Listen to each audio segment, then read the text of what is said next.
Good morning बच्चों।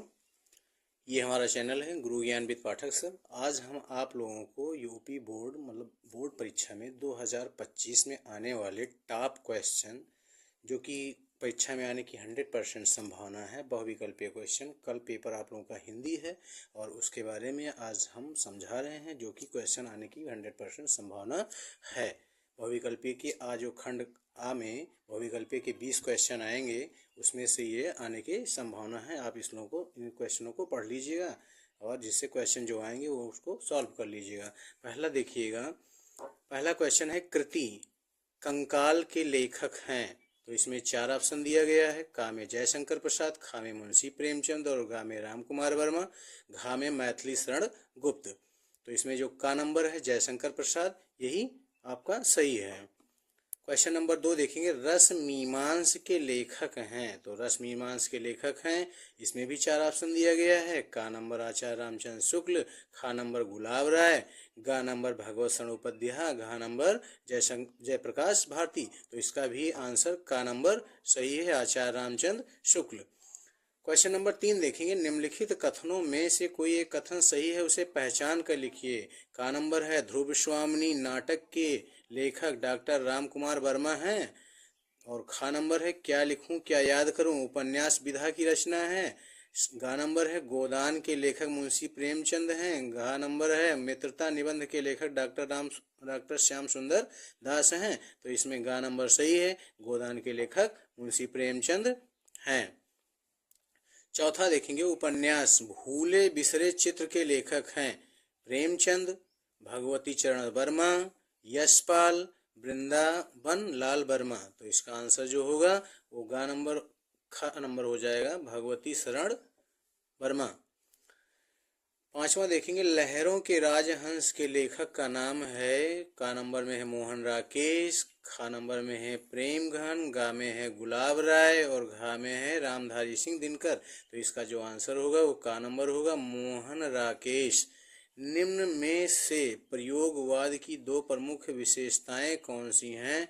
तो का नंबर में है घोर वैयक्तिकता, खा में है यथार्थवादी दृष्टिकोण, गा में है समाज का यथार्थवादी चित्रण और घा में है नारी के प्रति परिवर्तन दृष्टिकोण। तो इसके 2 आंसर सही हैं, का घोर वैयक्तिकता और यथार्थवादी दृष्टिकोण।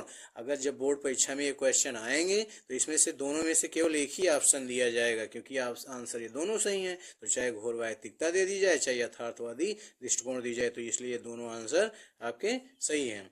अगला है, साकेत महाकाव्य की रचना किसने की। तो इसमें लिखा हुआ है का मैथिली शरण गुप्त, खा जयशंकर प्रसाद, गा नंबर हरिऔध और घा नंबर है नागार्जुन। तो इसका जो आंसर है वो का नंबर है, मैथिली शरण गुप्त। प्रगतिवादी युग की 2 प्रवृत्तियां विशेषताएं कौन सी हैं। तो चाहे प्रवृत्तियां लिखें चाहे विशेषताएं, दोनों एक ही होता है। तो इसमें का है सौंदर्य भावना, खा नंबर करुणा तथा नराश्रय की भावना, गा नंबर मानवतावादी प्रवृत्ति और घा नंबर विद्रोह एवं क्रांति की भावना। इसमें भी 2 ऑप्शन सही है, गा और घा दोनों सही है। तो इसमें जो गा है और घा है दोनों ऑप्शन सही होगा, लेकिन जो बोर्ड परीक्षा में अगर ये क्वेश्चन आ रहे हैं तो इन दोनों में से केवल एक ही दिया जाएगा और एक नहीं दिया जाएगा। निम्नलिखित में से शुक्लोत्तर युग के लेखक कौन हैं। क्वेश्चन नंबर 9 है। तो इसमें का है वासुदेव शरण अग्रवाल और खा है प्रताप नारायण मिश्र और गा है किशोरी लाल गोस्वामी और घा नंबर है श्याम सुंदर दास। तो जो आप लोगों का है सही वो है का नंबर वासुदेव शरण अग्रवाल।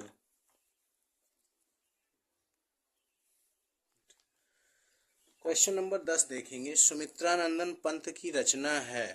तो सुमित्रानंदन पंत की रचना, इसमें का नंबर है ज्ञानदीप, खा नंबर है युगवाणी और गा नंबर है प्रेम वाटिका, घा नंबर है क्षणदा। तो जो सुमित्रानंदन पंत की रचना है वो है युगवाणी।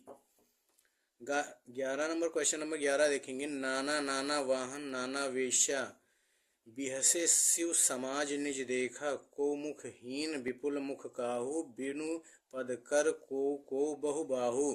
उपयुक्त पंक्तियों में से रस कौन सा है। अब इसमें देखिए, इसमें नाना वाहन मतलब अलग अलग प्रकार के वाहन, वाहन मतलब साधन, नाना वेश, अलग अलग प्रकार की वेशभूषा। बिहसे शिव समाज निज देखा, मतलब जो शिव जी के बारात में आए हुए लोग थे तो सब लोगों का जो वाहन था वो अलग अलग प्रकार का, और जो वेश था, वेशभूषा, वो भी अलग अलग प्रकार का। को मुखहीन, मतलब किसी के मुख ही नहीं था।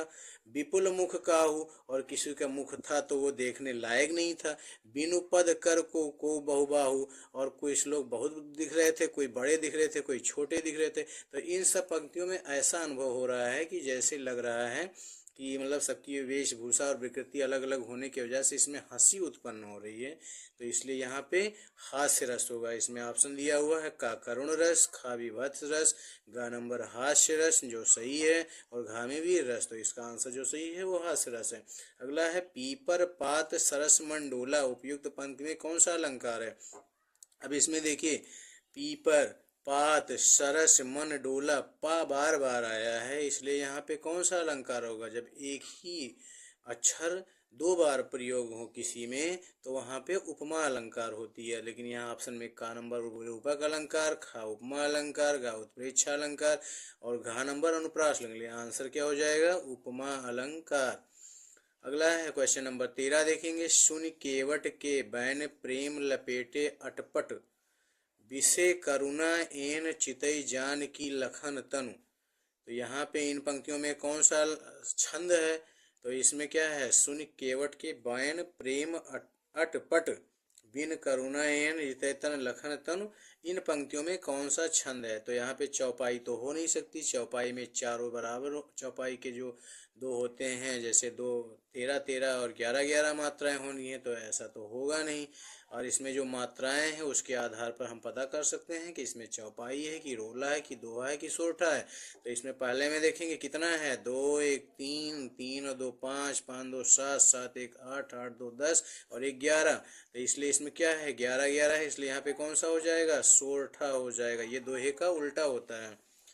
संदेहपूर्ण कथन को कहते हैं। क्वेश्चन नंबर 14 है, साधारण वाक्य, प्रश्नवाचक वाक्य, संदेहवाचक वाक्य, नकारात्मक वाक्य। तो इसमें संदेहवाचक वाक्य, क्योंकि इसमें संदेहपूर्ण कथन है ना।